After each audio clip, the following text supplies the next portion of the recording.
Today, we're breaking one of the 10 commandments of shooting to help you shoot better. So for 50 years, one sacred rule has been beaten into our heads by every instructor in every gun magazine and on every single firing line. Focus on the front sight. But what have I told you? For every single one of us over the age of 50, that rule is now a lie and BS. Following it is the very thing that's destroying your accuracy. So stick with me for the next few minutes and I'll prove it to you. Now, I've had glasses since I was in high school, and when I hit my late 40s, my eyes were having trouble keeping up. My front sight went blurry, and my accuracy started to drop fast. Now, if you're over 50 and wearing glasses like me, you probably know what I'm talking about. I'm Dave with Everyday Gun Owner, and I've got 30 years of shooting experience, plus 12 years training soldiers in the Army Reserve. And I can tell you this, there are smarter ways to keep your accuracy sharp as your vision changes. In this video, I'll show you the options that are actually working for aging eyes and how you can keep shooting confidently without wasting money on gear you don't need. So let's get to it and dive in. First, I'm going to show you why you're having this trouble. Why are you having trouble hitting the target? There's a little exercise I want you to do with me right now. So make a fist, stick out your thumb straight up, and hold it out at arm's length. Now I want you to focus on your thumbnail. I mean really focus so you can see every single line on detail. Got it? Good. Now, without moving your eyes from that thumbnail, tell me what's behind your thumb. You really can't, can you? It's just a blur. That's what you're doing at the shooting range every time you pull the trigger. Today we're going to break the rules and fix that. And the good news is you're not crazy. We're just getting older. I'm getting older. You're getting older. We're all getting older. But look, this isn't some theory I read in a book. My dad and I live this every day. We both wear progressive lenses, which means we get to play the world's most frustrating game every time we're at the range. With our glasses on, the front sight is a blur. And with them off, the target's a blur, and we can't see anything. It's that awesome time in life when you need 3 pairs of glasses just to find the TV remote. So here's the deal. We're going to solve this nonsense today. I'm going to show you the real-world tricks that actually work, so you can hit what you're aiming at without another trip to the doctor. But who's the real bad guy here? Well, it's a guy called presbyopia. And basically it happens to a lot of people over the age of 50. The lenses in your eyes start getting hard. They're less flexible. It makes it harder for the eyes to adjust and focus on objects that are close. It's the fancy medical term for when your eyes decide they're not going to be flexible anymore. So what does this mean for you? It means your eyes don't want to cooperate and they have trouble focusing between the front and the rear sights. Now, focusing on our sights gets more difficult. We have trouble seeing the rear sight, the front sight, and sometimes the target.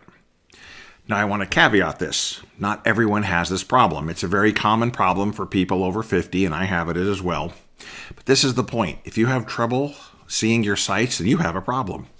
This means you may not be able to hit your target, especially if someone's life is on the line. Now we're going to look at 3 ways to help you overcome this and get you back on target. And the best of all, the first 2 solutions are free. So the first one, and I need you to stick with me on this, it's going to sound like absolute shooting heresy, is the exact opposite of what we've been taught for decades. The old advice was to focus 100% on that front sight, but our eyes can't win that battle anymore. So we're going to switch. We're going to use target focus. We're going to focus on the target, but it's more natural than you think. If you pick an object across the room and point your finger at it, I'll wait. What do your eyes look at first?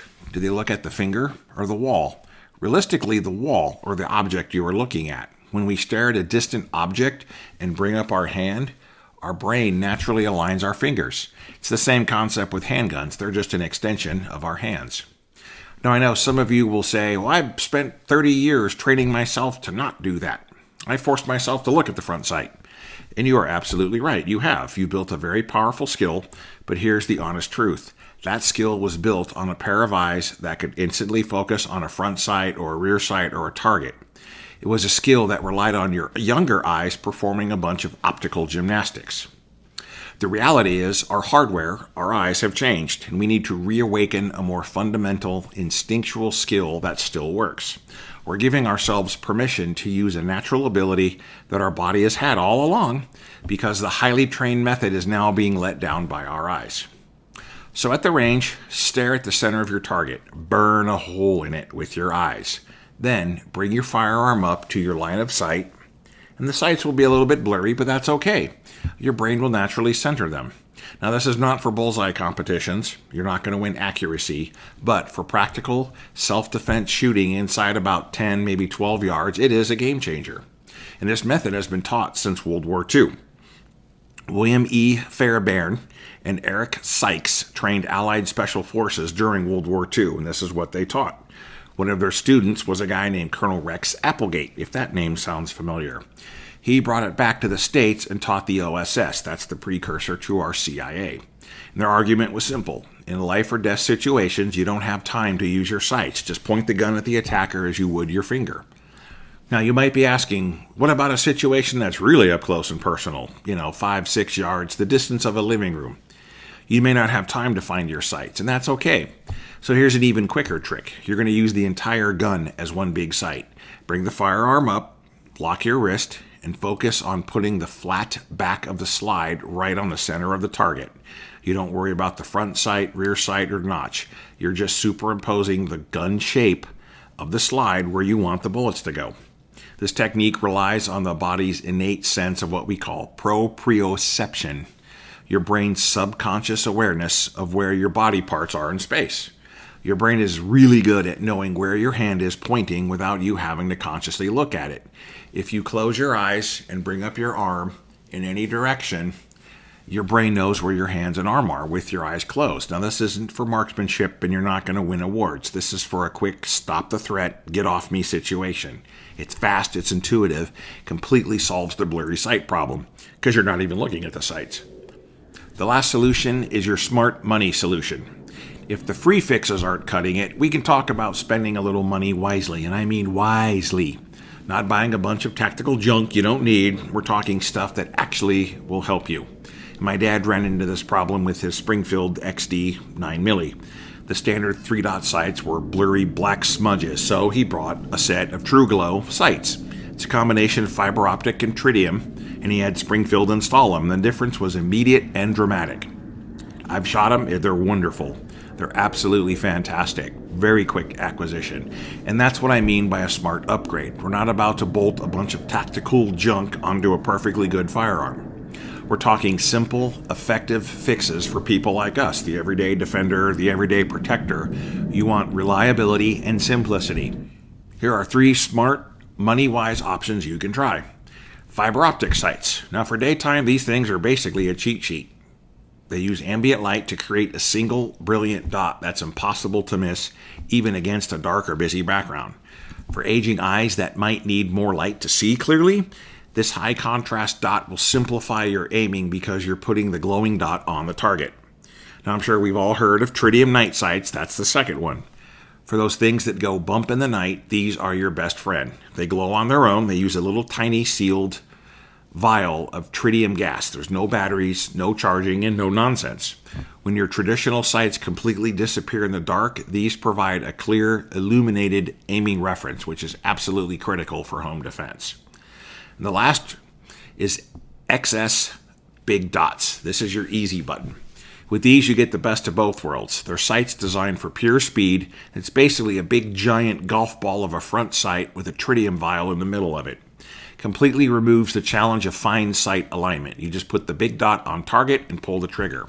For eyes that can no longer achieve that perfect razor-sharp focus, this gross motor skills solution is often the fastest and most practical choice. Now, I know half of you are screaming at me right now, just get a red dot, and you're not wrong. I have a red dot on my AR. It's the most effective solution for my eyes. It's all about using what works for you and the specific job at hand. Now, my dad's primary solution for his Smith & Wesson equalizer was to add a hollow sight. Now, at his young age of 80, it was the perfect choice for him. But what if you're a guy who values the bomb-proof reliability of simple sights? You just want simple sights over something that needs a battery. You might be skeptical of excessive accessories.